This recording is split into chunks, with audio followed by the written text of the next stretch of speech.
This is Masters Cast, the first He-Man and She-Ra podcast, episode number 64 for Sunday, November 18th, 2018. Will you fight for the honor of Grayskull?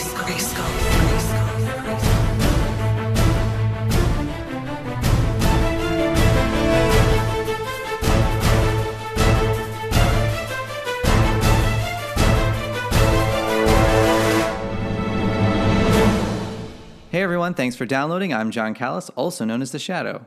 I'm Katie Carty-Hiley, also known as Rainbow Bright. I am Martin Penny, also known as Wacky Martin. I am Leanne Hanna, also known as Stratos Macca. And I'm Josh Lioncourt, also known as just Lioncourt. So we've gathered here today, my friends, to celebrate the biggest event of our lives. I've never been so alive!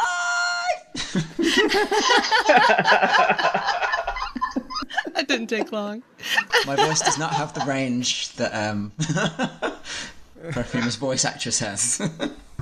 He's been itching to do that, all For days. week. Yup. Honestly, though, we all have. It's the best line. Well, of course, we're referring to the fact that the new DreamWorks She-Ra and the Princesses of Power debuted on Netflix just a few clicks ago. Indeed it did, and it's so good. Ah.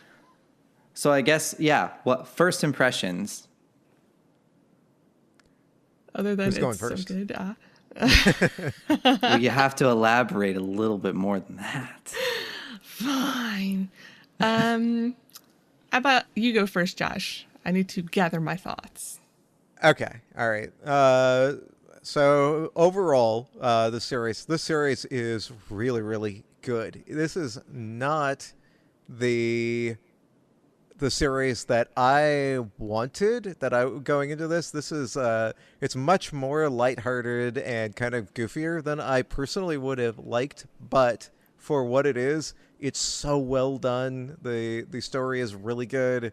There's a lot to like here. So even if even if it isn't exactly what you want, I would recommend sticking with it and watching the entire first season that dropped, because there is a lot to like there.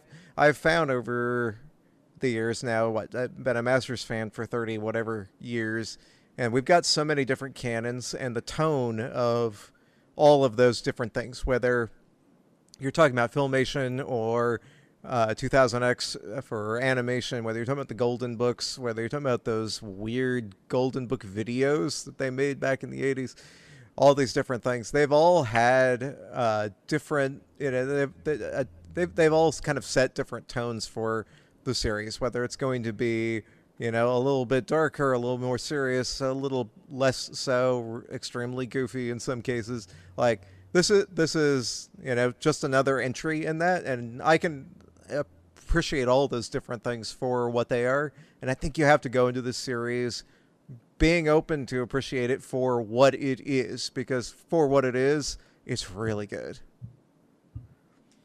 Very well stated. Gosh, what can I add to that? As we were talking about before we started this episode, I'm looking at this as alternate universe She-Ra, and I'm okay with that. If you go into this trying to fit it into the bubble of She-Ra canon, whether that be Filmation, or if you're trying to fit all of the canons together, good luck with that already before this even came around. But if you're trying to just shove this into that limited box, you're going to have trouble, because it doesn't. There is no He-Man introducing her to the sword. That is completely different this time around. There are a lot of similarities. We still don't know all of the details of her origin, and we're not going to this season. That will come later. But yeah, so it's there's some similarities, yes, but also there's definitely some pretty big differences. And if you can look at this as its own separate entity with the characters that you love, but just different takes on them and different takes on this world that you already are invested in, I think you'll enjoy it more than if you're trying to reconcile it with this knowledge you've had for 30 years and trying to squeeze it, into this spot or that spot, or try to say, oh, it's a different timeline. Or if you're trying that hard to do mental gymnastics to make it work in your head, I think you're doing yourself a disservice.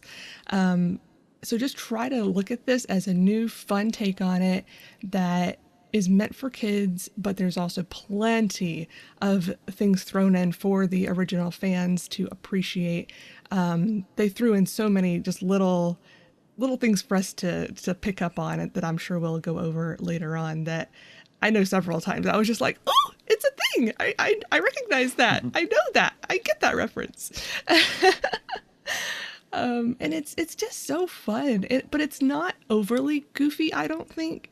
There's definitely some lighthearted moments, but there's definitely some very serious moments too, and some moments that have a lot of emotion behind them. So, and to me, I mean, the old series also had some very goofy moments, which I loved. I always loved that there was serious parts and goofy parts. And I think this is fitting that tone very well. Maybe the serious parts aren't quite as serious yet as some of the serious parts of the old school show, but we still have a long ways to go, I think. This is only the first season. So I think there's a lot of room for, if you don't find exactly what you're looking for yet in this first season, you very well may in the next one. I'll leave it at that for now. Martin? I really enjoyed it.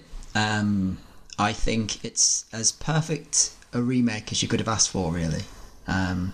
Very much honouring the characters and the spirit of the original series, but also going off in a sort of turning everything around and making it all work just as well as it used to, but making it different. And I think that's the most you can ask from any remake, and that was what I wanted out of this series. And I thoroughly enjoyed it. Didn't think it was it didn't become too childish, despite the fact it was clearly aimed at kind of a younger audience, as was the original series. I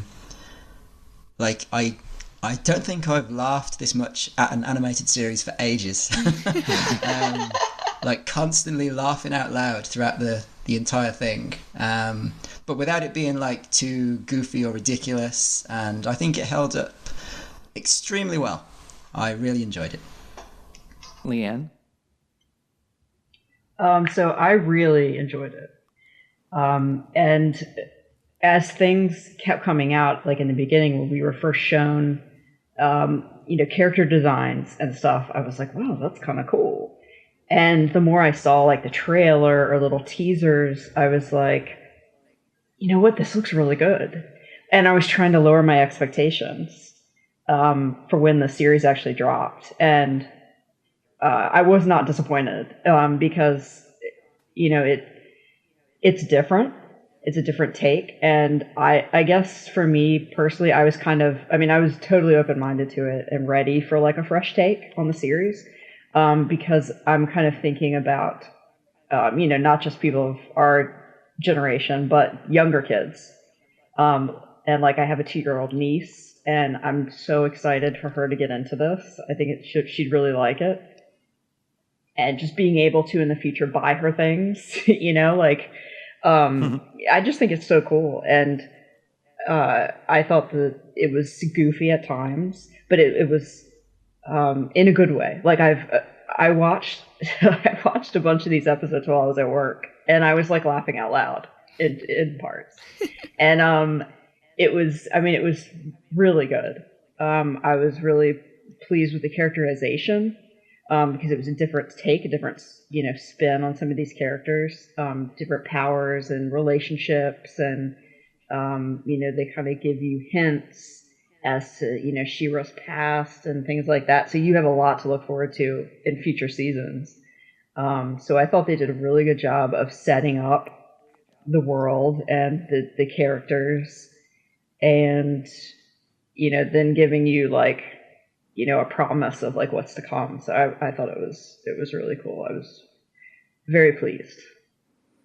Well, yeah, I think like you, I was I want to say cautiously optimistic, because every time something would come out, I would like what I was seeing, and there was some vocal internet, right, that didn't like what was going on with She-Ra. And I had a hard time grasping why, because I was enjoying what I was seeing. I'm very open-minded to new takes. I mean, I did watch the New Adventures as a child and collect those toys. And that was certainly a different take on He-Man. But this actually is not like the New Adventures, in my opinion, because they are still using all of our classic characters. They have just been kind of updated in design and given more distinctive personalities. But I did not dislike really anything I saw. So I was very worried going into this series that when we actually started to watch the episodes in sequence, that I would be like, oh no. And thankfully that was not the case. Really, the only heartache of the entire series that I truly had was that they did not drop at midnight Eastern time. which then caused me to take a quick nap until 3 a.m. when my brain deduced that it would appear on Netflix. And then I could only get to about episode 5 before Netflix became very pixelated. So I'm just going to chalk that up to so many people were streaming She-Ra at the same time that she broke Netflix. So that's a good thing. That's a good thing. So yeah, I really, everyone else's points I'll piggyback on that. I came from the stance that I'm very excited that She-Ra is coming back, just like I was very excited when we knew He-Man was coming back in 2002. I looked forward to it. Would I have watched this show if it was not She-Ra? No, I wouldn't have. Just like I wouldn't have watched the 2002 cartoon if it wasn't He-Man. I don't really seek out at this point in time like new properties that are aimed at children. And this is not a slight to anyone that does, but like I don't. There's a lot of comparisons to She-Ra to say the Steven Universe. Avatar: The Last Airbender. I've really never seen these. I mean, I kind of know what they look like, but I can't see myself getting into them. But you have the buy-in with this, with a classic fan like myself, because it is She-Ra. So I'm very interested to check it out. And then since I already have a bit of a connection with the characters and the general storyline, I kind of folded right into this new show and loved the direction that they took with it. So I'm just going to jump in for a quick second and Sure. comment on something you just mentioned. I'm just throwing this out there because you were talking about the internet people not being terribly excited and not liking what they were seeing, whatever. So a different side of that. So I have no opinion on this, not being able to see it, but I had a pretty in-depth conversation with my sister about a week ago, so shortly before the series dropped.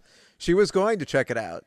There are a few animated series that she watches. I guess her and her husband have been watching Castlevania lately, which I've not seen, and things like that. So she has watched some newer stuff. She was a fan of She-Ra back in the 80s, and He-Man for that matter, just like I was. And so she was going to check it out. She's seen all the trailers and all that stuff.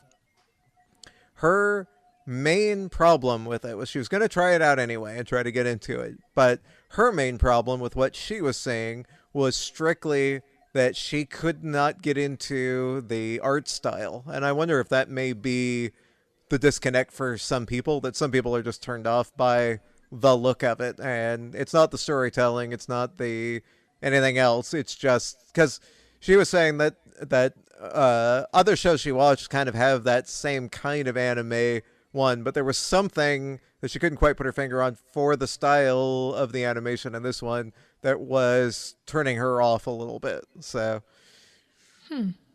Now, is this before she watched it?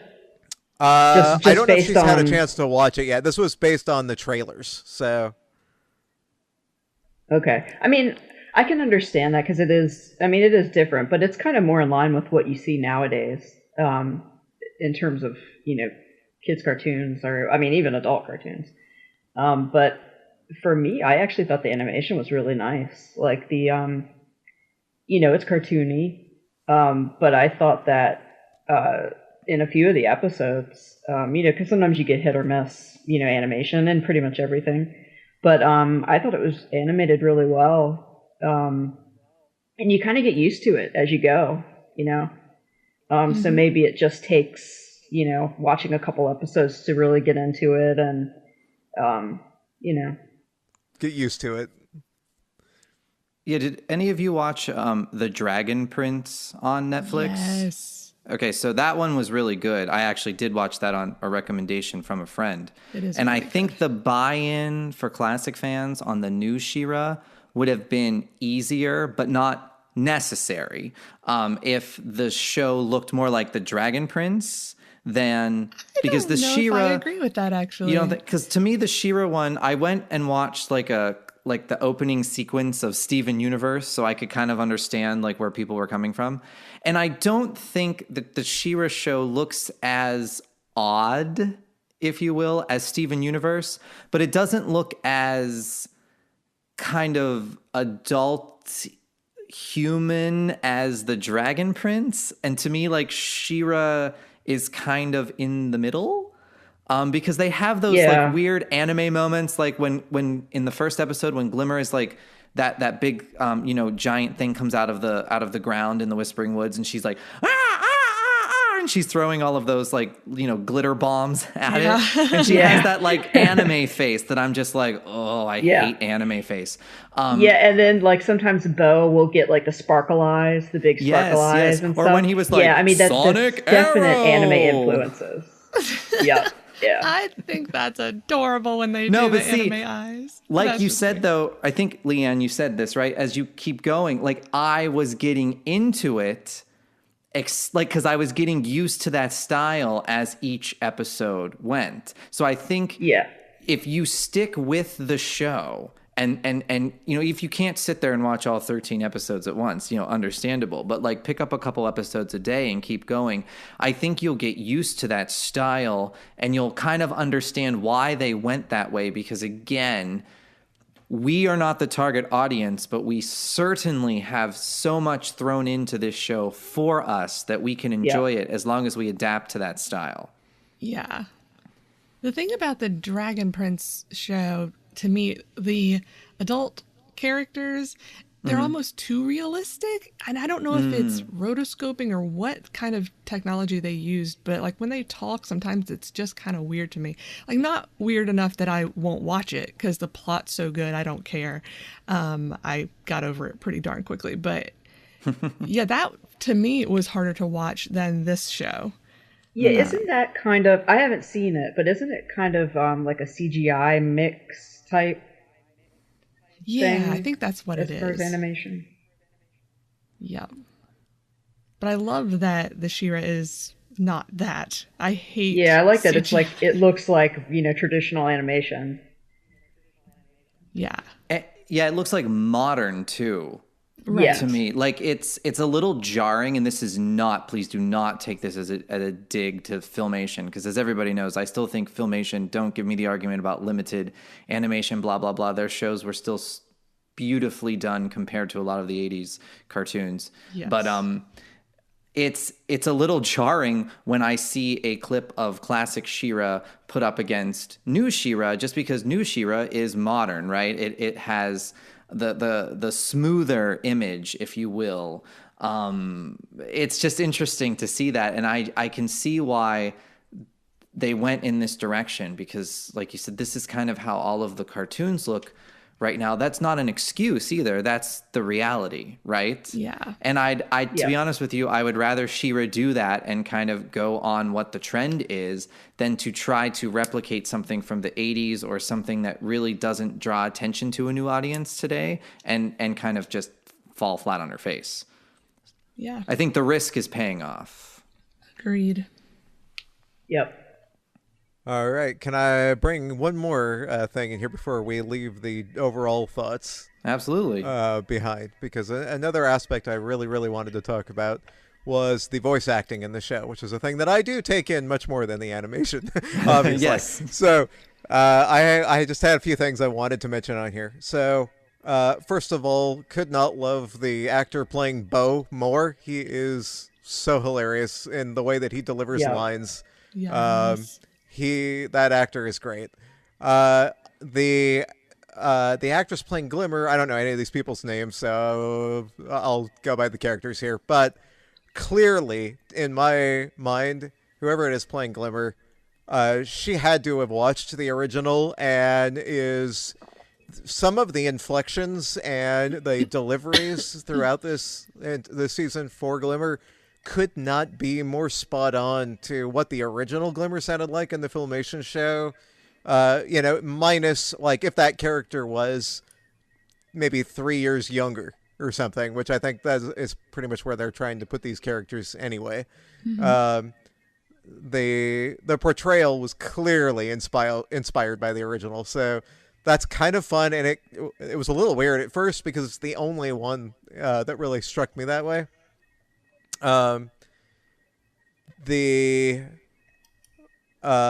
Whoever's playing Adora and She-Ra, I do feel like she needs to become a little consistent, because I felt like she sometimes has different voices for Adora and She-Ra and sometimes doesn't, and it, for me, not looking at the screen, makes it a little confusing sometimes which mode she's in. So I kind of wish that would get a little bit more consistent.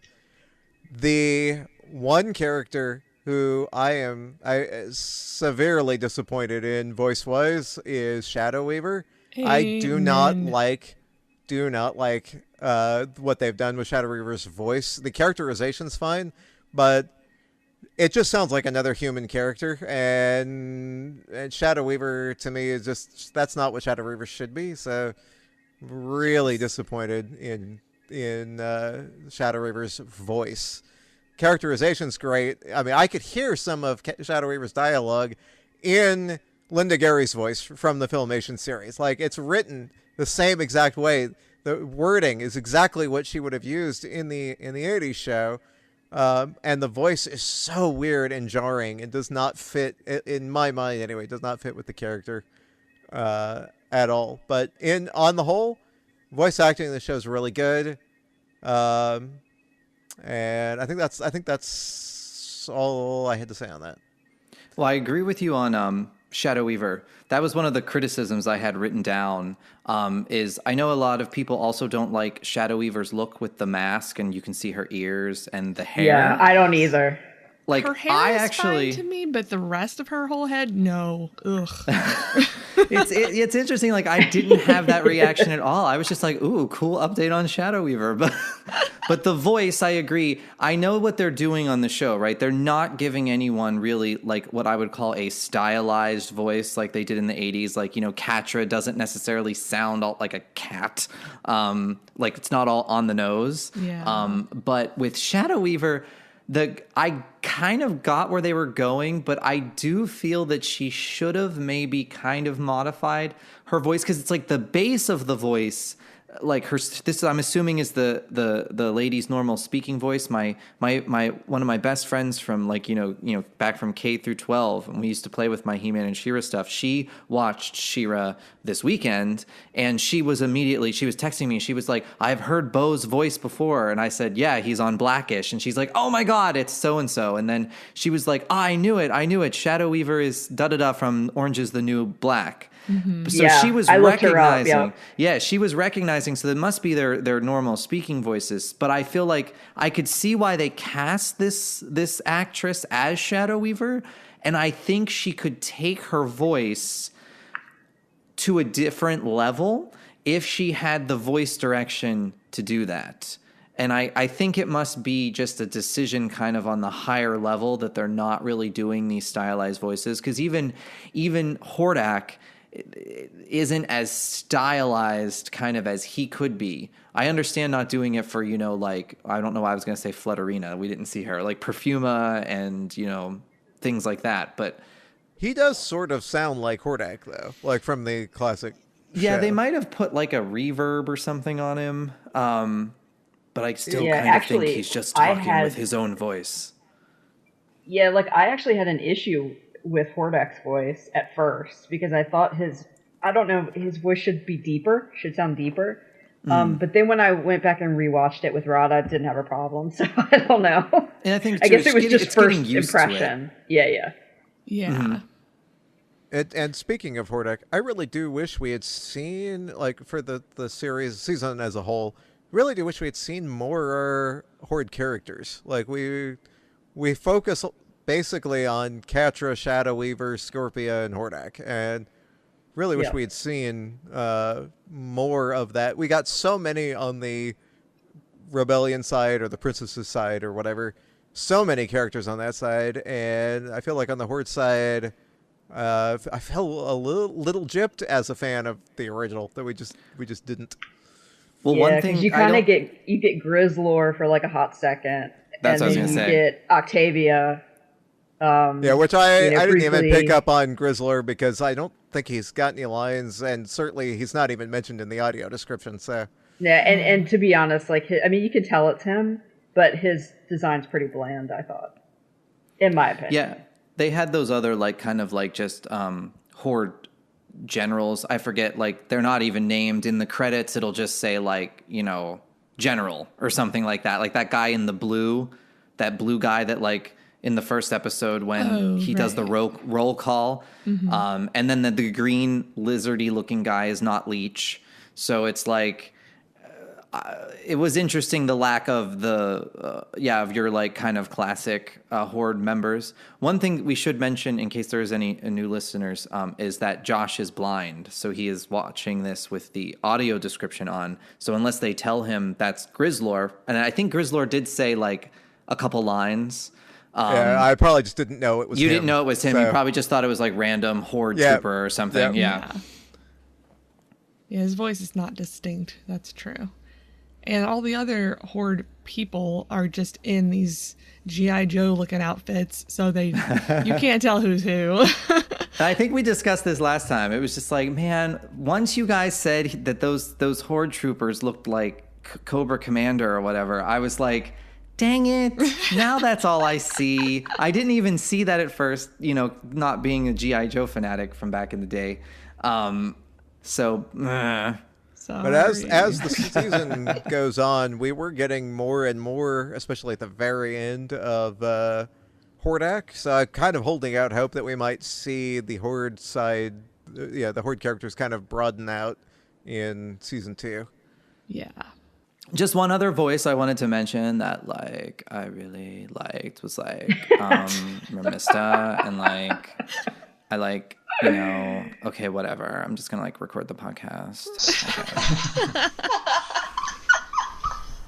I freaking loved Mermista's voice. But we don't even might get be to my her favorite. in the first 3 episodes. Like, are we just talking about all of the voices? Well, we were just talking overall right now. Okay, you're yeah. right. You're right. So maybe I should have saved her for later, but like I don't care. Like, I'm over it. I'm so over it. Whatever. We should record the entire podcast like this. Oh, we're Please gonna don't. lose a lot of listeners. But like, I still wouldn't care because I just like hearing like myself talk. Okay. I think. Yeah, Josh... Oh, go ahead. I was just gonna say I understand the some of the fan reaction not liking the fact that Mermis is so different from the original, but the character is so funny and such a delight in this one that I'm fine with it. So she's one of my Mermis was always one of my favorite characters in pretty much every incarnation of She-Ra. So if I can be okay with it, I don't think anybody's got any room to complain. She's a fun character in this version. So Well, it kind of illustrates overall that they really, really went for the character development, you know, in this show. Like, and this is not a slight against the Filmation show, which people will take it as, but there wasn't as much character development on a lot of these secondary Princess of Power characters, like your Perfuma or your Mermista or stuff. So this show is actually going to kind of expand on all of those characters to a new point that we never saw before. So I think that's also good. I mean, you might not like the direction that they're taking with a certain character, but they are really focusing on character development overall in the series. And I think that's great. Yes, all the backstory. Please. I love it. Yeah. Yeah, a friend of mine has been watching the series and loves Mermista. She said that's like her spirit animal. And she said that Mermista is like the Daria of princesses. Oh my God. Like, you guys remember that show? Yes. I was like, yes, that is so right. Accurate. Yeah. So shall we start? Obviously, we can't talk about all 13 episodes. Well, I mean, I could sit here and talk all day about them. But I think we said we were going to cover the first 3 episodes, which are The Sword Part 1, The Sword Part 2, and the episode titled Razz, because really those 3 kind of complete the origin, I guess, if we will, that we're going to get in the first 13 episodes, sort of. Even though there's kind of more origin in the later half of the It's the season. pilot, essentially. There you go. That's a good way to phrase it. Those 3 episodes would be the pilot. That'd be your kind of your movie that they aired on, Nickelodeon or something. So The Sword Part 1, the first thing that I loved was the music, actually. In the Fright Zone, it opens up in the Fright Zone, right? And the Fright Zone looks so expansive in this, very like a industrial city, kind of like dirty colors, and Adora really pops because she's in red. In fact, her redesign, and I think a lot of you would agree, is kind of the closest to the original of any of the characters for me. I feel like it's an updated version of her outfit. Yeah. I really liked her outfit. But the music, back to my point, that I don't know what it was. Josh, you'd be able to describe the styles better. But I was like, yeah, this is getting me into this. Yeah, so I'm going to have to rewatch again, probably without the audio description, because most of the music is behind the audio description, so I wasn't terribly paying attention. Nothing jumped out of me. I mean, it's much more... at least a lot of it, much more modern than most. I don't want to say all, because some of the Filmation stuff was definitely on the poppy side, particularly in the She-Ra series. But for me, I like the more orchestral type stuff in fantasy, so I would have preferred they go a little bit more that way, like 2000X did. And even most of the Filmation stuff was more on that side, so I kind of wish they had done that, but it seems fine. I do really want to rewatch it with the audio description turned off to hear more of that, though. Oh, you need to. Like the episode Princess Prom, when they're at the ball, all that music kind of reminds me of updated 80s instrumentals from classic 80s teen movies. Like we're jumping ahead. I really shouldn't, but yeah, I'll save this for later. But one of them, I was like, oh my God, that sounds just like, I think the song is called Arrested by You or something that's in Better Off Dead. And I was just like, oh my God, this is amazing. This is totally like giving a kiss to us 80s fans of original She-Ra. But getting off topic, back to the funny talking about the music, because I love a lot of the music, or I don't know if I should say a lot yet, but there are definitely points of music within the series that I was like, oh, I love this. This is beautiful. I want an entire track of this to listen to over and over. But at the very beginning where you're talking about in the Fright Zone, I don't remember the music at all because I was so enamored by the animation, because they're panning through, or I don't know if panning is really the word, but they're going forward, taking you closer and closer to the actual main building of the Fright Zone. And it's pieces of trees or whatever things, overhanging things, are coming into focus and then going out of focus, and then the next one comes into focus and then that goes out of focus. And it was just really cool, the movement of it and the focus changing part of the animation. So I was really drawn to that. So I didn't even notice the music, so I'm gonna have to go re-listen to that part. Well, kind of just like Filmation, this series has such beautiful backgrounds. Yes. Like It totally does. oh, breathtaking. I need some posters.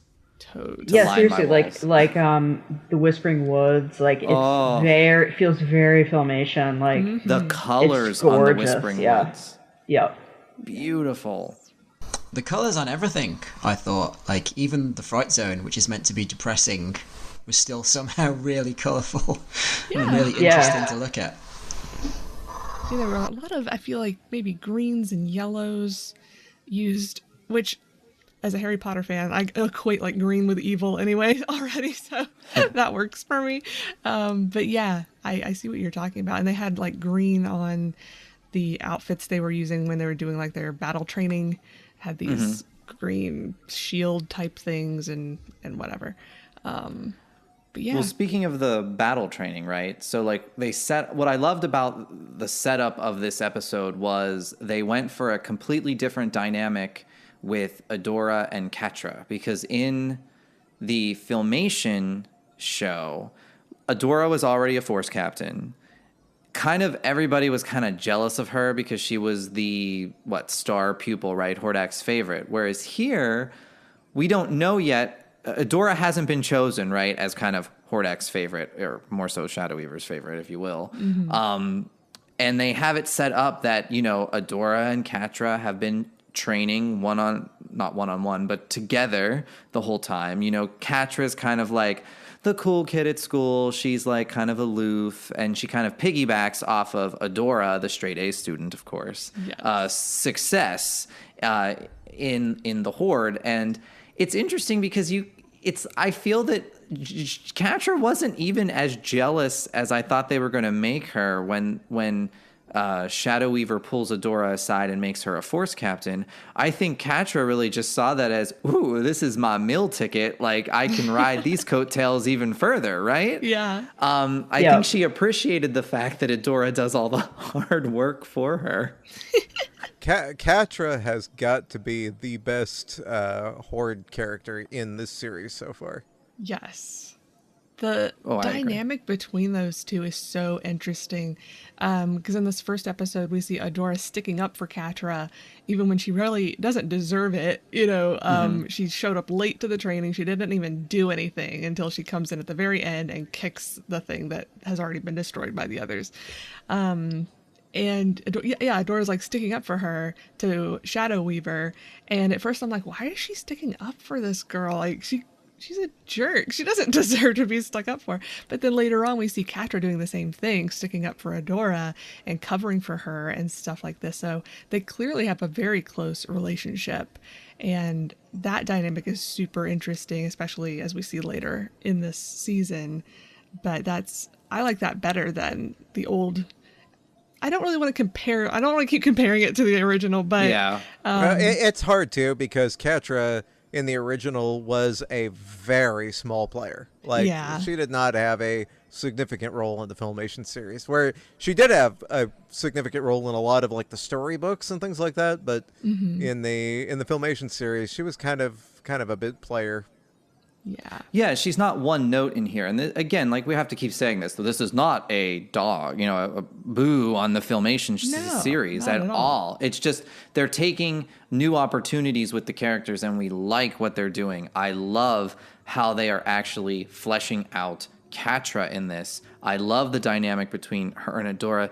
I mean, even some of it borders on kind of oddly funny. Like, Catra is a cat, and she doesn't like sleep in her bed. She sleeps at the foot of Adora's bed.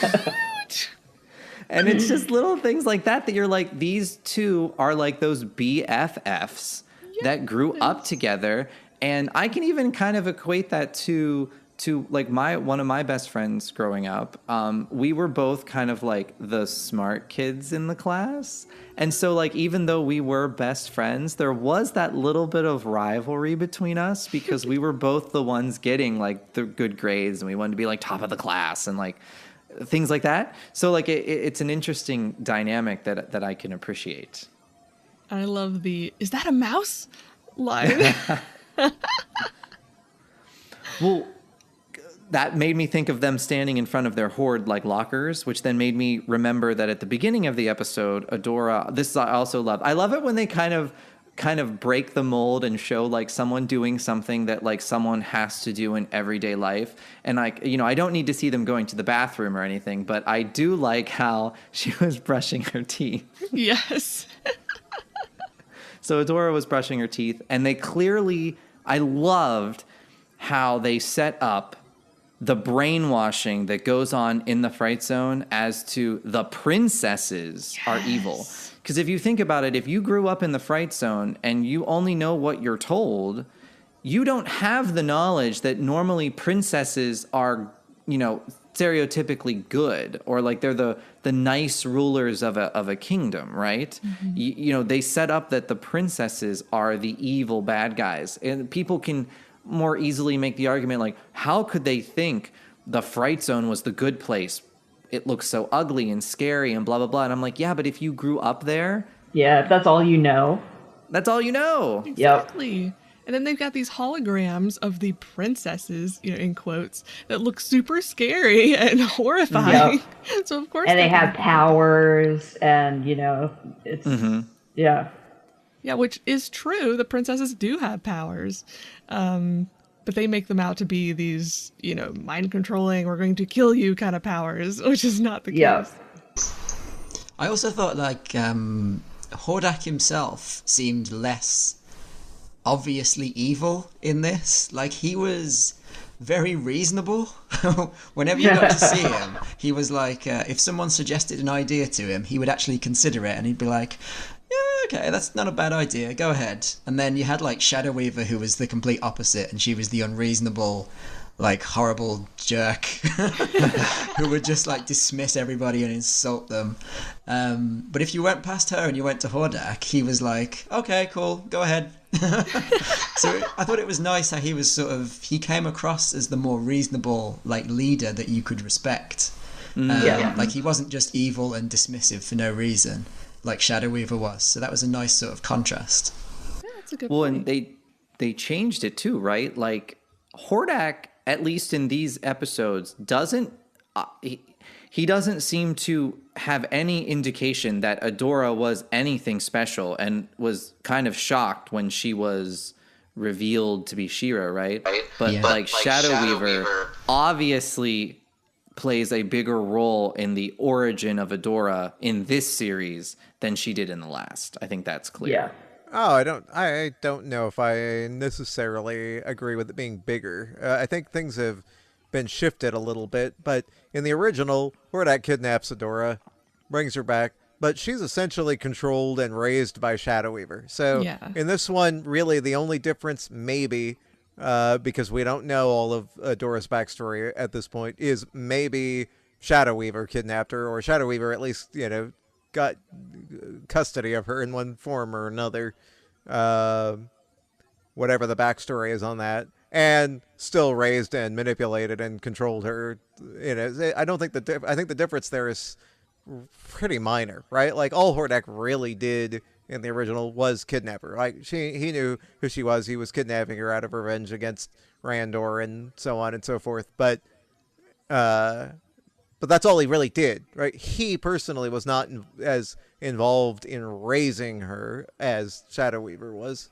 Yeah. Well, I think I'm piggybacking though more on and they didn't really flesh this out in the Filmation series, was, you know, like when the sorceress says, and I might be paraphrasing, you know, Hordak knew you were both destined for something special, but he did not know exactly what. So he crept into the palace, you know, blah, blah, blah, blah, blah. Right. Steals Adora. So like, I think what I'm coming from is, did Shadow Weaver know in some way that Adora could maybe be the one to tap into this first one's technology, or could Adora be the key to untapping the powers of Etheria? I guess that's kind of where I'm going with it. Whereas like Hordak maybe was just like, okay, this is one of those babies we stole. Like, ooh, what would you do? Yeah, I mean, he's very... After this season, I think it's clear that Shadow Weaver knew something was up with Adora. We just don't know how much she knew or what she thought she knew. Mm-hmm. Yeah, I mean, Leanne? because Hordak, he was very dismissive. Like, he doesn't understand why he keeps telling Shadow Weaver, just drop it. Like, don't keep going after Adora. Mm-hmm. And so it makes you think that Shadow Weaver maybe knows something more than he does. The vibe I got from their relationship, and I'm purely hypothesizing, was that Shadow Weaver wants Adora so that she can usurp Hordak, and that's why she hasn't told him anything. Ooh. Oh, good point. Good point. Good point. I like that. So, as long as we're tossing out theories, I'm going to throw one out here as well, because we're getting to it. We're kind of jumping all over the place for these 3 episodes anyway, so it's fine. We are assuming you've watched them. We don't need to go through point by point and tell you the plot. So, one theory that I had kind of toward the end of this season that I think might be really interesting. We know at this point that Shadow Weaver was Light Spinner in Mysticor, just like in the original. I think one thing that might be really interesting. Did we get? I don't think we did. We didn't get any specifics on really how Light Spinner became Shadow Weaver, right? We just know at some point she betrayed everybody or whatever it was she did, right? We don't really know any of the details at this point. And so as I was getting kind of toward the end, one thing that I'm wondering is I like the idea that maybe something, I'm not saying this is exactly right, but maybe there's something there where Light Spinner, whoever that was initially, maybe got split in two or in some way spawned into Shadow Weaver, and on the other side, Light Hope, because I kind of like this. First of all, Light Hope, we should probably mention, is a woman in this version, which is very different from the original. But I kind of like the dichotomy, right? The juxtaposition of Shadow Weaver was raising Adora in the Fright Zone, the evil dark shadow, and Light Hope is now guiding her on the outside to be She-Ra or whatever. And I wonder if Light Spinner may be some sort of connection between those opposing things that we don't know about yet. It just seems like there's got to be. It fits. There's something there seems like it should fit together that we just don't have all the pieces yet. Dun, dun, dun. Yeah, I mean, there's something because Shadow Weaver, she kept losing power. She kept having to I don't know. There was something with the jewel on her forehead, and she kept garnet, she kept having to kind of try and recharge, and I don't know. I just thought it was interesting. Katra makes that comment. It's in it's either in episode 1, 2, or 3. Or probably 1 or 2. She says to Adora about how Shadow Weaver only has power because of Hordak, and that's why Shadow Weaver is jealous and all of this stuff, because she doesn't have the ingrown skill set, if you will, that a Katra has. So, things like that. I think it's clear that somehow she lost the Light Spinner powers, and then Hordak allowed her to use that rune stone, which is connected to the jewel in Shadow Weaver's mask. But lovely things to explore in the next season, of course. So while all that was happening, right, they kept showing Glimmer and Angela fighting, because Glimmer was in the town of, Elberon, and that was a Filmation reference. That town was in an episode that the rebellion, liberates the town from the Horde. Nice. I think it's in the Laughing Dragon, the one with Sorrowful. So, deep cut reference for us classic fans. But Angela grounds, Glimmer, and I think this dynamic, I don't know if people will have a little bit of a problem with the whole Glimmer being a little younger. And the kind of go to your room, you're grounded type. Yeah, I really could have storyline. done without it. I really, because it changes later in the season, and I was much happier when it did. It was just a little. You know what? It wasn't even that it was happening. It's a little heavy-handed, but I thought it was fun. I mean, it was funny Yeah, like that she's standing in front of her troops and stuff, and she's like grounding her daughter. right. And the music during that part I definitely noticed, and it reminded me of something that would have been playing with, if Orko was on screen doing something silly. It was that lighthearted, like do do do do do whatever kind of music.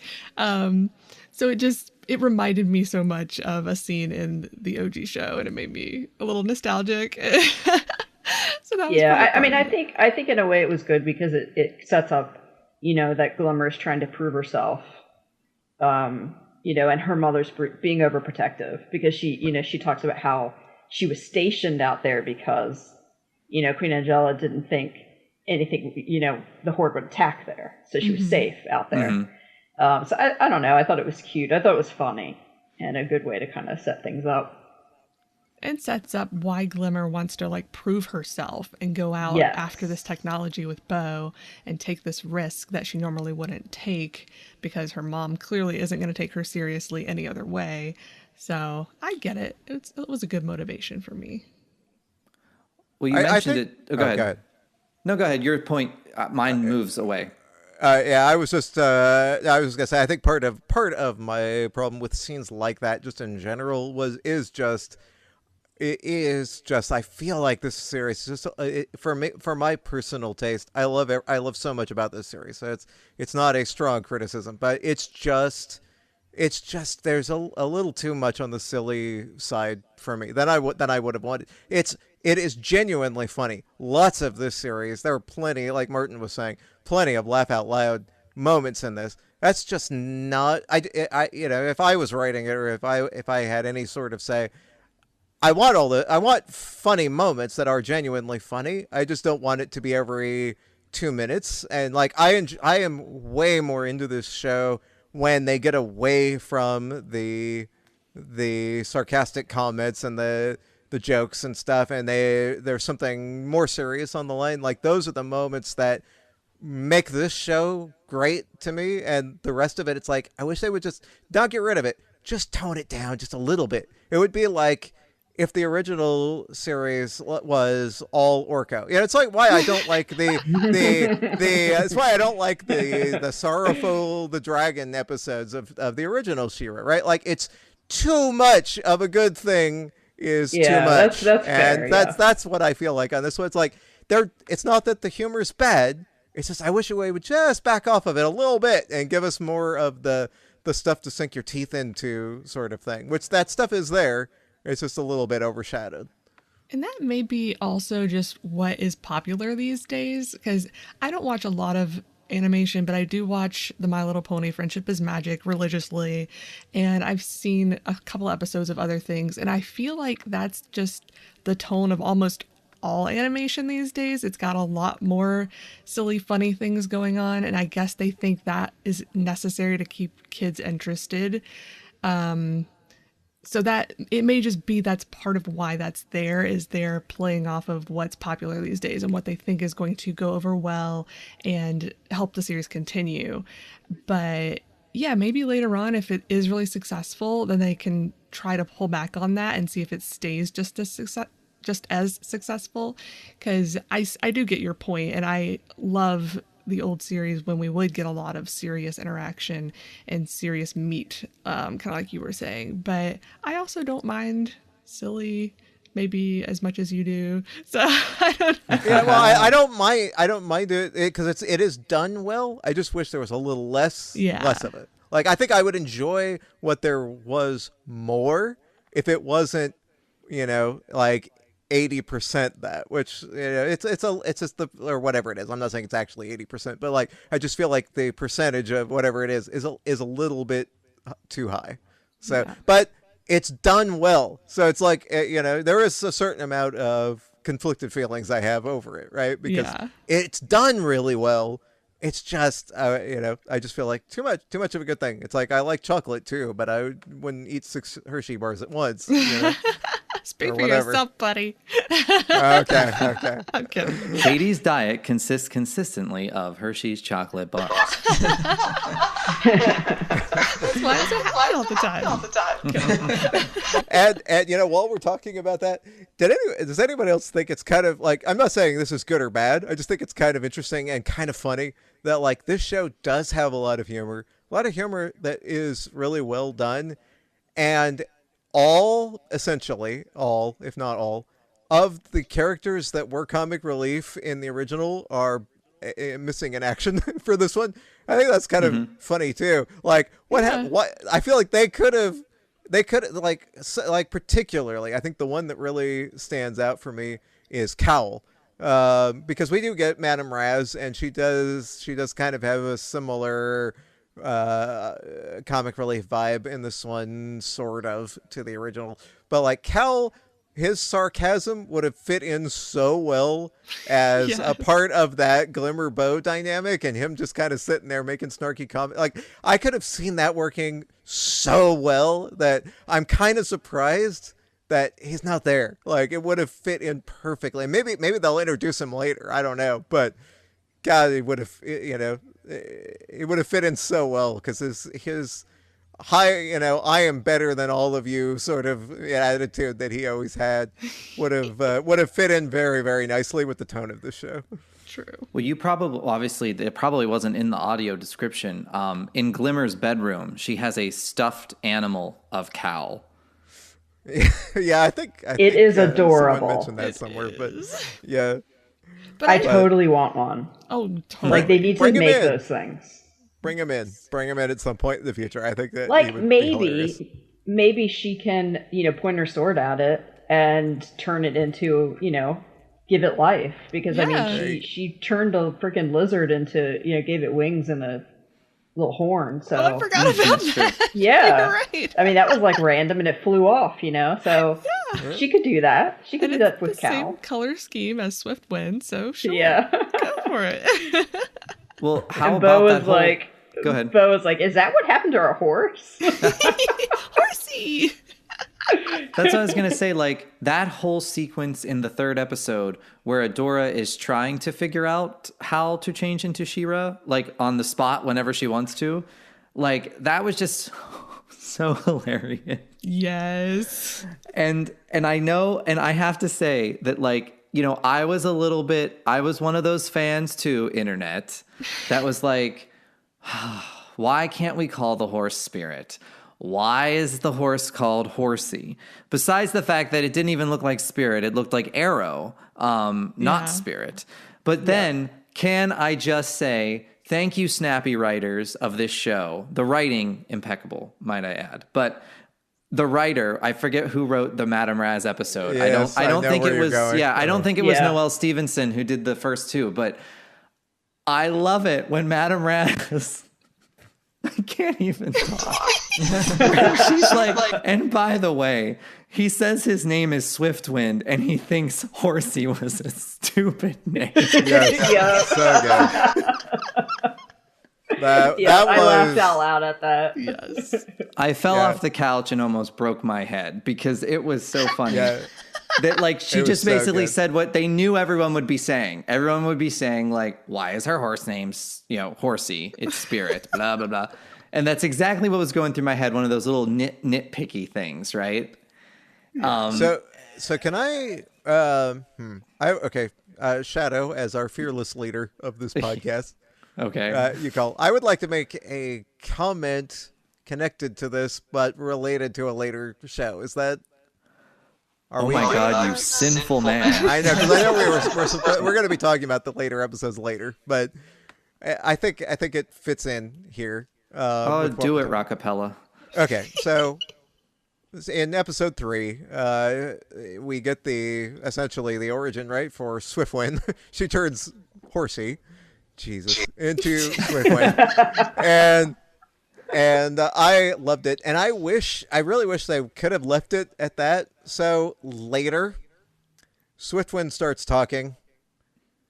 I do not like the new Swiftwind's personality at all. I wish they had just either just don't make him talk. He doesn't talk in episode 3.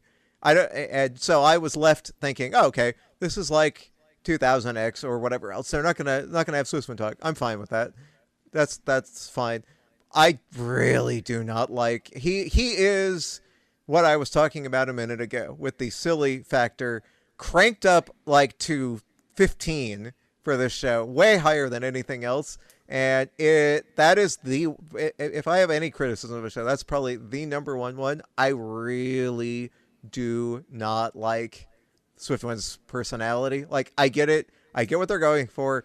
It's funny. He says things that are funny, but that to me is so far outside what I want Swiftwind to be that I couldn't go there with them. So I completely agree with Josh.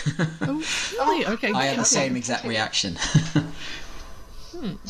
Well, what is with these modern cartoons? And this goes back to the Mike Young He-Man series where they wouldn't do any of the talking animals too. It's like, because in this, like Cal's not a character, he's a plushie. Lookie well, I don't know if it's Lookie or not, or if it's like Lassie that appears in a later episode, so keep your eyes open. But Madame Razz references Lookie, but again, it was just like a drawing. Wasn't really there. Imp is in this and with Hordak, and he doesn't talk. Imp was the creepiest thing in the whole series. Yes, he is. Like when he opened his mouth. I can't remember. Yes, I was like, oh no. I don't even care if they wanted to make Swiftwind talk in the original. If they wanted to make him talk, that's fine. But like, this is not even strictly about original versus this one, right? He's a freaking unicorn. Like, unicorns have this part of their mythology, right? That they're these grand, graceful, awesome beasts, and he's just kind of turned into a joke in the last part of this, and it really that almost nothing else I love so much about this series, I really do, but that really just so rubbed me the wrong way. I feel like because the last few episodes are so or more serious, that they felt like they needed comic relief, and Swiftwind was the comic relief in that. Because he's all sassy and, all that. Like, I felt like that's part of the reason that they put him in there. And maybe he's to taking kind of balance Cowell's it. place, since Cowell isn't there to be sassy and sarcastic. Yeah. Yeah, but that's the problem, right? Like, Cal is some weird owl creature that works for, like, it's the fact that he's a unicorn is the problem for me personally anyway. It's not, I don't know. As someone who grew up with Rainbow Bright, I mean, I know Starlight's not a unicorn, but he's so fabulous and magnificent, and like, this is not a stretch for me. Not that he was silly and sarcastic, like, their personalities are different, but he was very narcissistic, and that came across hilariously. So he could also be comic relief. So yeah, I think they could have done this where Swiftwind could still be comic relief without the personality that they gave him. Like, it's, you know what I mean? Like, he could say funny things, be sarcastic. Like, for example, if he was, I don't know if anybody's familiar with the Landover series, which is a fantastic book series that I really like. It's fantasy. It actually shares a lot in common with She-Ra just in general, actually. But because it's in sort of a fairy tale type universe.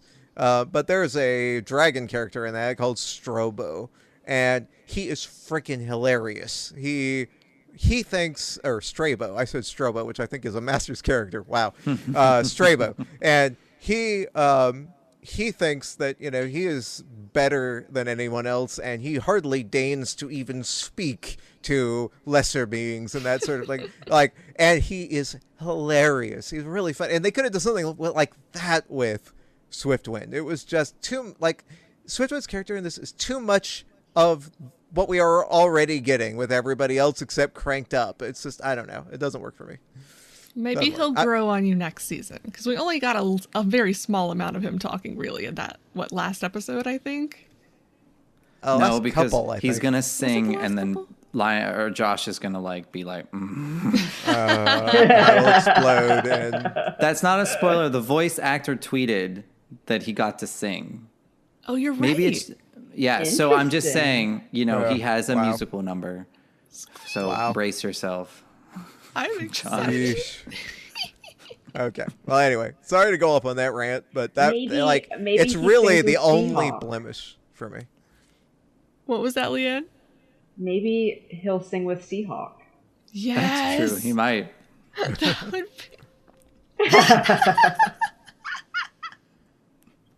Shh. He's not till another episode. I know. I'm sorry. Can I pose a question to the table? Okay. Well, I mean not the literal table, but to the people sitting I'm around sitting it. at a table. Yeah, no, I don't care the table's opinion on things, but here's a question for you guys. So, in watching these first 3 episodes, I after episode 1, I was like, it was okay. Like I was like, it's good. It's not great. The series will probably be fine, but I was not sold with episode 1. Episode 2 was the one that sold me, and it is. I don't think it is my favorite of the season, but it is easily like top 3. Like I loved episode 2, and that was the one where I'm like, okay, this has potential to be something really special, and I really liked it. That was the one where I was like, okay, I'm in. And I'm wondering where for each of you guys, where was the I'm in moment? Where did that happen out of these first 3? Well, for me, it was the first episode. Not a slight against you, because I think the second episode is fantastic as well. What I liked the most about the first episode that drew me in was, I think what I mentioned earlier, was that opening scene with the Fright Zone. It pulled me in. And then the end of the episode, oh my God, so fantastic. I loved how I do not mind that, you know, Glimmer, Bo, and then of course we find out everybody knows Adora is She-Ra. It worked for me. I thought that was going to be something I would have a hard time adjusting with, but I loved it when just the relationship they started to set up with Glimmer, Bo, and Adora. Like, even though Adora is captured, Bo is extremely nice to Adora. He even says something to her like, oh, your name's Adora? That's kind of a odd name for a Horde soldier. So it's kind of like, it's like they're kind of painting that big picture that like, wait, there's something more going on with this Adora character. Like, she doesn't seem to fit in with the Horde stance. She has compassion. You know, Glimmer makes some comment on how, like, you know, Adora could have escaped kind of at any time, but she didn't. She was kind of more intrigued about the sword. Absolutely loved when she finally touches the sword again, which is at the end of the first episode. And this probably is why, Josh, why I like the first episode more than the second, is she touches the jewel, or not the jewel, I mean that monster hits the sword, and Adora has another one of those Light Hope flashbacks, which I love mystery. And it showed like that there was some type of crash landing. There was a portal with a baby crying. Yes. Ooh. And then Light Hope is like, will you fight for the honor of Grayskull? And then like Adora is like, for the honor of Grayskull, and she turns into She-Ra. Like that moment, like I teared up. I was like, I'm a She-Ra fan. This is awesome. So I think that's why I personally put the first episode above the second, and that's what sold me on the series, was that the last moment of the episode. That's what sold me. So leading into episode 2, though. Yes. And just really quickly on the Bo being nice to Adora thing. One of, I think, probably my favorite line in the first episode is the, I'm really sorry about her. She's usually quite nice. Yes. Oh my God. I died. That was really fun. It's something about the way he delivers that was just hysterical. So good. I don't know if there was like one particular moment for me. I think I was pretty hooked pretty early on in episode 1. I really dug Katra's voice. Like, her voice actress is amazing. I love the way she plays that role. And when we first meet Glimmer, the whole grounded thing I thought was hilarious. And then when Bo shows up and is like yelling and she's like trying to whisper at him and he keeps yelling. And then, you know, she brings him into her room and she's popping all over the place, like transporting. I thought that was hysterical. So all of their interaction before Adora even was in the heart of it, all of that already had me hooked. I was like, I just love Bo and Glimmer. Like, I could just watch a show about them, honestly. But then, obviously, when Adora comes in and all of the She-Ra stuff happens, then I'm like, oh yeah, here we go. Now it's happening. I'm in. Yeah, but I was already there. It didn't take much for me to be like, yes, I am watching all of this. Yeah, I think for me, because with the first episode, I was so impressed with it, and I tried to keep my expectations low, and it was better than I thought it would be. Mm-hmm. Pretty much by the first episode, I was like into it, and I knew I'd finish it. But yeah, like episode 2 and 3, like sealed the deal. If there was any, doubt. I can't remember what episode 3 was. Was Madam episode Razz. 3 Madam Razz. Oh yes, I can't remember. They all kind of merged into one for me, to be honest. Yeah. I think I was kind of into it off the bat, I think. But I think with those first 3, I think I myself was comparing it a bit too much to the original Secret of the Sword, whereas I shouldn't have been. Like, I was focused so much on, like, oh, this was different and that, and this is that and that and this. For me, like, I didn't get massively into it until I think episode 4, actually, which I thought was amazing. And that sort of lined up all the other ones for me and really got me into it once I stopped trying to compare it. I think that was the point for me where I really got into the show.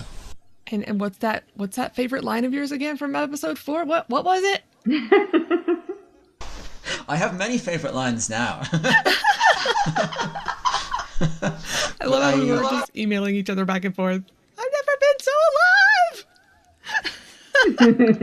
alive. I loved the I didn't know being a princess was contagious. Yes. That was so good. The one that really made me laugh as well, and I think I put this in our email chain when we were discussing the show, was when Katra was talking about Shadow Weaver, and she was like, Shadow Weaver's freaked out? It'd be funny if she weren't such a terrible person. Yeah. And that's the thing, right? They're very self-aware characters. Like, Katra knows that the Horde is manipulating her, and she doesn't care. She just goes along with it because she has grand ideas of overthrowing Hordak, basically. She knows Shadow Weaver is evil. It's like she has more awareness than Adora has, in that entire situation. Mm-hmm. Yeah, I really like Katra's character a lot. Like, I love the fact that she's not a cardboard villain. Yeah. There's a lot going on there. A lot of layers. But I don't even think we've begun to scratch the surface. Sorry, had to. Nice one. There was one thing, a big kind of, I want to mention because it's not fleshed out until a later episode, so I don't want to play with it too much, but Madam Razz confuses Adora with a girl named Mara, and I wondered if anyone else thought that perhaps Madam Razz, who's very old and confused herself, could possibly be this Mara person. And that would be really interesting. And what do we feel about Mara adding that type of aspect in general, given you guys know my opinion on another type of thing they did maybe in the Mike Young show that was we should save that for when that gets revealed, though. Oh, then what do you think, though? Do you think John, that Madame Razz could be Mara? I think that's awesome. I think that would be really cool. Because, but see, then we'd be talking about the later episode. It would fit, with some of the things that we were told later on. Mm-hmm. But I thought just the idea of it, that there had been past She-Ras, You know, there's this legend of She-Ra. I thought that was really interesting, and I thought it was different than that King Grayskull nonsense. Because well, that's I see with that I know the origin of King Grayskull, Yes. like why he was created, and I totally don't agree with it. But I don't know, here it seems more like it's part of like the lore and I mean, it's interesting, you know, because I want to know more about Mara, you know, and what her deal is. well, and they And set it up better. Go ahead. Yes. But if it is Madame Razz, that would be really interesting to me. Oh, and speaking of Madame Razz, they totally... Did anybody else get, like, Professor Trelawney vibes off of Madame Razz? A little Like, bit. her look? But honestly, I got Maz from The Force Awakens because she looks almost identical. Oh, she does, yeah. Yeah, with, like, the goggle type, Yeah. like, glasses and stuff. And her name is Madame Yeah. Razz. And the other character's that's named Maz. true. It's just crazy. Yeah. I kind of Well, thought that she might end up being one of the first ones. Like, the last of the first ones still around. Oh, that would be interesting, too. I like that too. The first thing I thought of, purely because of the name, was Mara from The New Adventures. Yeah. Yeah, it's and hard I not was to like, think about oh, that. maybe it's Mara from The New Adventures. And then, like, literally a second after I had that thought, I went, no, of course it isn't. Hey, maybe they have the use of Master Sebrian, and they could bring him in, and he was one of the first ones. Maybe, who knows?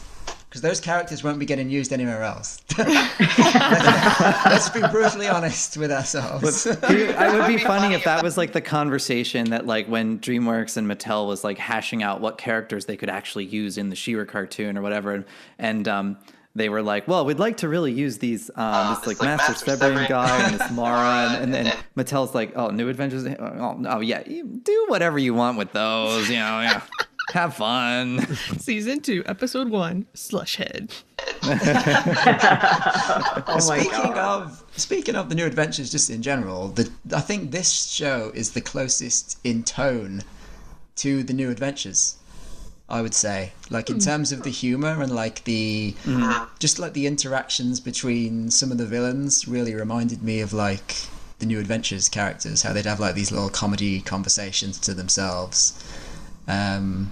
Like out of all of them, I'd say those are the closest Interesting. in terms of tone rather than story. Yeah. Well, and the New Adventures also had a lot of serialized episodes, which is this basically almost the entire 13 episodes. It's kind of like a serial, especially at post, like Josh, you mentioned before, like episode 8 on. We're no longer recruiting the princesses. It's kind of a serialized. That story. is the strongest part of the season, in my opinion. Like, I loved 8 through 13. Mm-hmm. Yeah. So since Martin brought up New Adventures, I've been thinking about something this week. Shadow sent me a text. John sent me a text. I always call you Shadow. I don't know why I do that. Old habits. Because you're from the old days. Yeah, old habits die hard. Well, it doesn't help either that I've got you set on my phone as your nickname is Shadow. So when I get a text from you, it says Shadow. I do Blah, blah, too, blah, blah. Josh. I do too. Oh, okay. So anyway, so you sent me a text earlier in the week, and it was a little ranking of how you ranked all of the Masters related series, 1 to 5, and so I was thinking about it because I texted you back and I said, well, yeah, your list is definitely different than mine, and that's the way it's always been, and that's fine. We kind of joke about that back and forth. But one thing that I really got thinking after that exchange was that it's getting, because as the years have gone by and we've gotten all these different series that were all created in these different eras, right? We have the Filmation in the 80s, New Adventures in the 90s, 2000X in the early 2000s. Now here we are, it's almost 2020, 35 years on or whatever from where all this began. And now we've got another She-Ra series.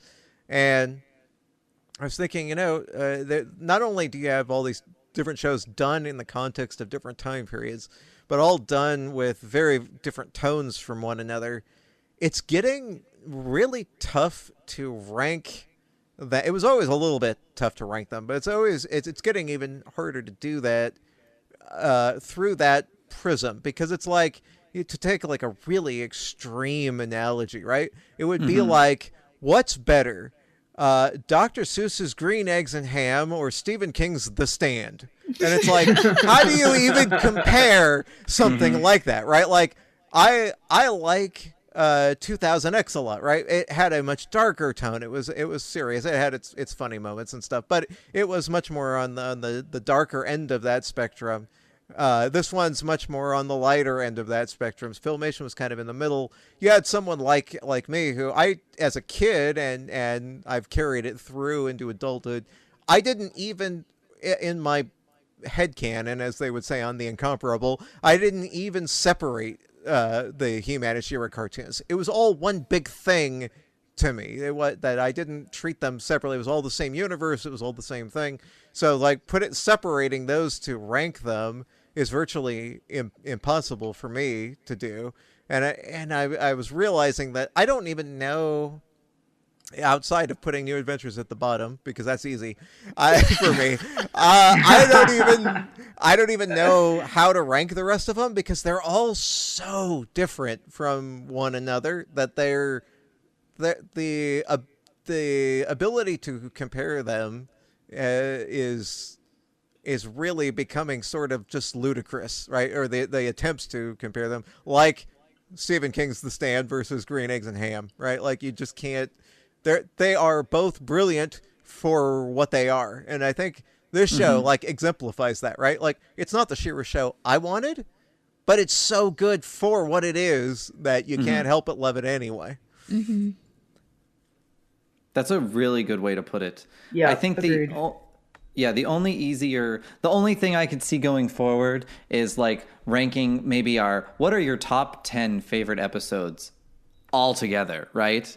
Something like that, because like you said, it is hard to compare, because it's like, oh my God, I really love the new She-Ra, but it's like, but if you go back to say Mike Young, it's like, oh, but man, that episode Price of Deceit, that is a really good episode. It's so good, right? Yeah. Yeah, right? So it's like, you're like, okay, but wait, it's like, and I hate when, and I think we were just doing, obviously the ranking is kind of like a little playful thing, but yeah, it's not to say that, like, even though the New Adventures might be rated last, for me, I don't dislike the New Adventures, even though I might rank, Filmation She-Ra above Filmation He-Man, that doesn't mean I think Filmation He-Man is terrible. You know what I mean? And a lot of times people will go into that like, oh, well, you put this one first and this one last, so you think this one sucks.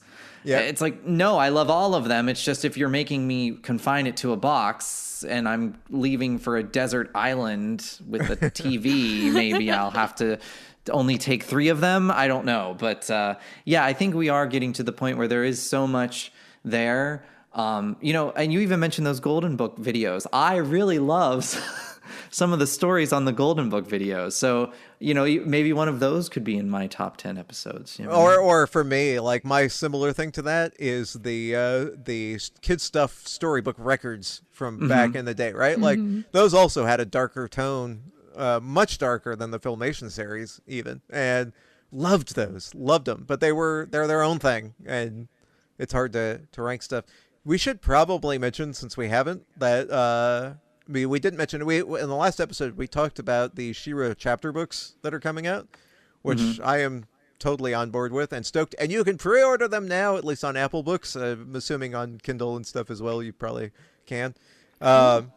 Really on board with that. However, there is also going to be a new She-Ra Golden Book based on the classic She-Ra next year. Yes, I saw that. And that surprised me. And Shadow, you said there was going to be a He-Man one. I can't find reference to that anywhere. But it's on Amazon, both of them. Okay, I can't find the He-Man one for some reason, but the She-Ra one pops right up, so I'm not sure what's up with that. Although the cover art looks weird to me. Maybe the inside will be better. I don't know. I just thought that was really interesting. Yeah, the cover art, I understand where you're coming from on that one, Katie. It looks a little CGI.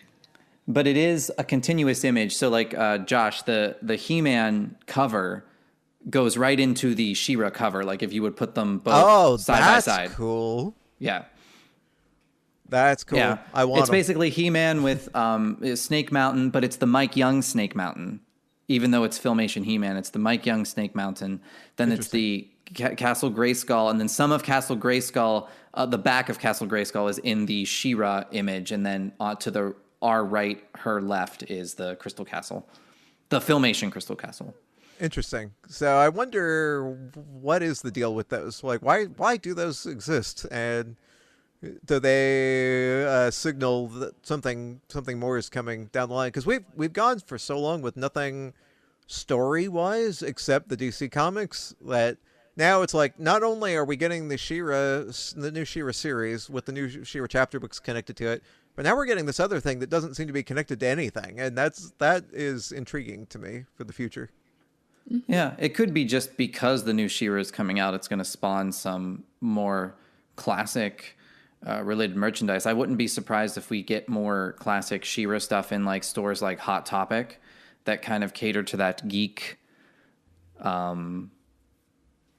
Culture. I don't know what I'm trying to say. Geek culture, type things. And I don't know, even with the Golden Books, like the people buying the Golden Books for children would have watched He-Man and She-Ra in the 80s. That would be the age range of those parents probably. So yeah, but getting that. something that's a story, like you're talking about the Hot Topic thing, something that's a story is different. There's more work involved in producing something like that. So it makes me hopeful that we're going to get more story stuff. Would be nice.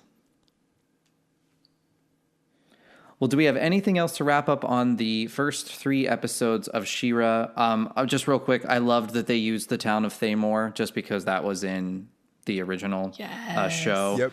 And I loved how apparently the Fright Zone doesn't have like really good food because when Adora is at that party in Thamor, she is stuffing her face like she's never seen food before.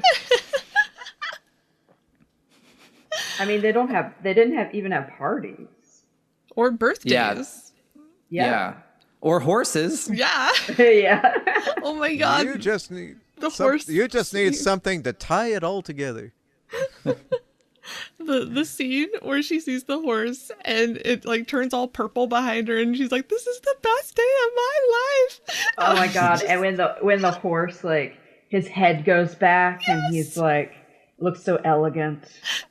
That is so funny. Much. Oh yeah, that whole scene was like they wrote it for me. Just like, yes, please. Like Bo putting the little flower behind her ear and oh my God, too funny.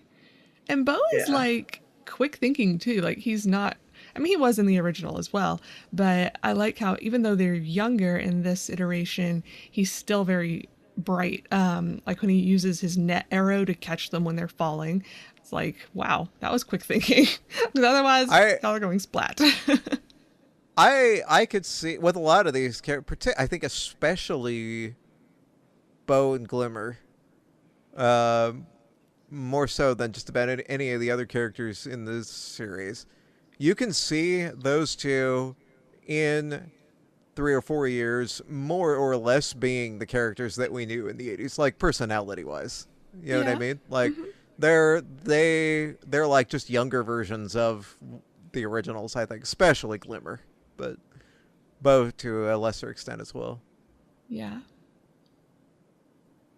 Angela's pretty close to her original personality too, actually. Oh, and I love her voice. Oh my God, her accent. I love it. I could listen to her talk all day. It's like, it's good for the character. It does strike me as a little bit odd. It's like, here is one person in this entire world with a British accent. Like, Rob seems like there should be either a couple or none, but just this one. It's a little weird. Maybe because she's immortal, so she's like been around so long. Maybe her husband will have a British accent if they do like a flashback with Micah. Well, that would be cool. Possible. I don't know. Yeah, they've got to do something like that. Oh, and what do y'all think of the new swords design? I love it. I have no idea what it looks like, so I have no idea. It's a lot like bigger, or at least the blade is much thicker or wider. Maybe is the word, but it has like First One's language on it, like etched into it, and the hilt is more.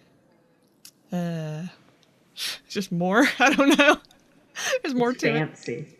It is fancy. Well, the hilt kind of like, to me, and I don't know if they intended this, but I'm going to go that they did. It's more of an homage, I feel, to the original She-Ra tiara. Yeah, I could see So I like that. And I like how when it turns into the shield, that it's actually that goldish color, kind of like her toy version color of the shield, but still looks like 100% like the Filmation shield. Yes. So that was amazing to me. And you mentioned the first one's writing, which we didn't even kind of cover, but like I loved how Adora instinctively was able to read this language. Yes. I love that the creators of the show actually put out the alphabet so that we can write our own first one's language. Yeah. And the fact that Eternia was the password to get into the Crystal Castle. Yeah. Yeah, it's cool stuff. It's was really cool gasp stuff. worthy. You know, I'll just throw this out there too. Mostly to completely horrify John. Oh no. So you're gonna probably hate this, but in my brain, so far as it went in watching the show, the audio description doesn't really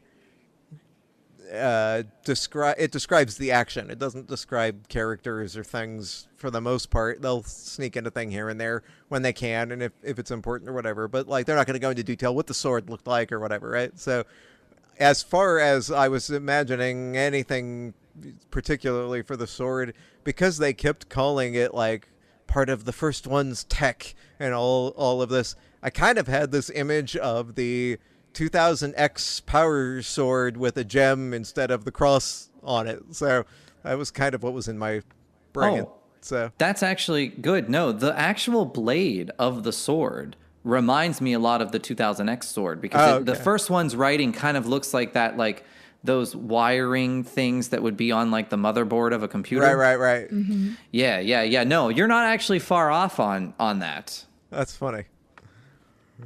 So Okay. kudos. Wow. Yeah. And the whole And it didn't horrify me. and the whole first one's writing thing, and that she was able to read it. I just had this like flashback of Elvish in Tolkien. I don't know why. Yeah, me too. Oh, good. Me That wasn't too. just me. Cool. Yep, that's like first thing I thought of. Love it. I was like, speak friend and enter. Yep.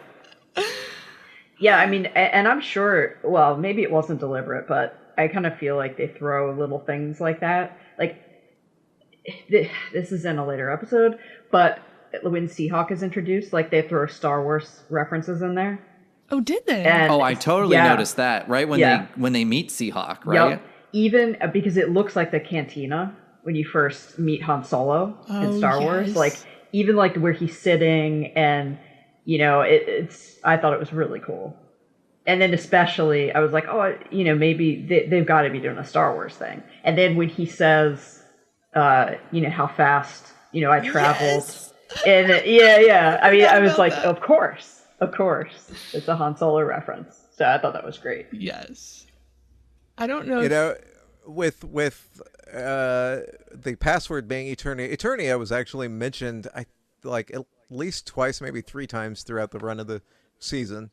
And with obviously her For the Honor of Grayskull not changing and all that, more time that goes by, the more I think that even if we don't get a lot of it, there's got to be some backstory planned that isn't terribly far off from the classic. It doesn't need to be the same. The story doesn't need to even be the same, but tying her to stuff on Eternia, as more or less as we know it, has got to be revealed, I think, at some point down the line, because otherwise they're making too big a deal of that stuff, letting her For the Honor of Grayskull in there, having the Eternia be the password and mentioned again later, and she tries to use it again later several times and things like I can't imagine that's all just a bone to throw to the old fans. Like I feel like there's got to be more to it than that. Yeah. And with the flashback with the baby crying and the portal, yeah.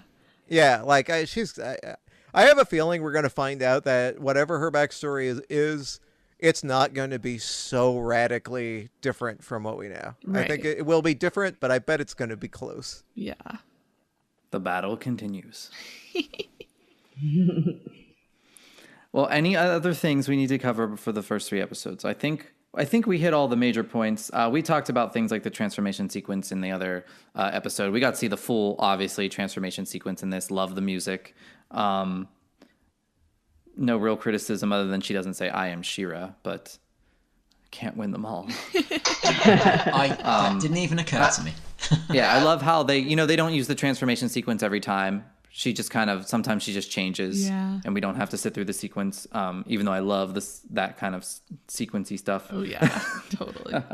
But yeah, no, I think a solid opening. And we will be back to discuss some more episodes at a later date. Woohoo! So everyone, thanks again for your continued support, and welcome. Hi to anyone who maybe is a new fan of She-Ra and you checked out the podcast because you were bored with your Tumblr feed. I don't know. So I'm John Callis, also known as The Shadow. I'm Katie Carty-Hiley, also known as Rainbow Bright. I'm Martin Penny, and I've never been so alive! I am Leanne Hanna, also known as Stratosmacker. And I'm Just Lioncourt, also known as Just Lioncourt. Oh, I thought you were going to go for more there, like Lion Court. I was going to make a stupid comment, but I realized there's no way I can live up to Martin, so I was just... I know, let it right? go. Like, he sold it, so I'm like, yeah, you know what? I can't follow that, so... Martin gets to go last from now on. He has to be the capstone. Yeah, so like all good little Eternians and Etherians should do, they don't say goodbye, they say Good. journey.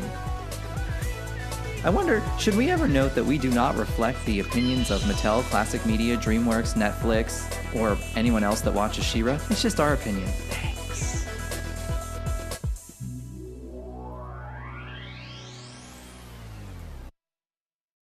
I'm doing this like 20 times. Not that many. Pick your favorite. Will you fight for the honor of Grace? No.